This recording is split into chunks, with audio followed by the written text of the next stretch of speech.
Are you tired of that old appointment schedule cluttering your Google Calendar?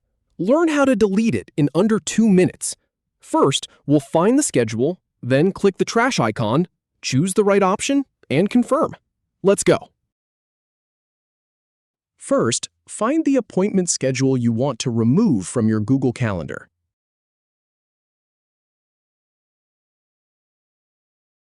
Then, click the trash icon to delete it.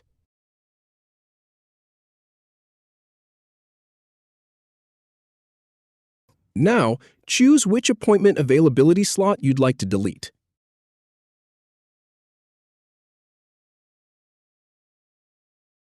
Finally, click OK to confirm.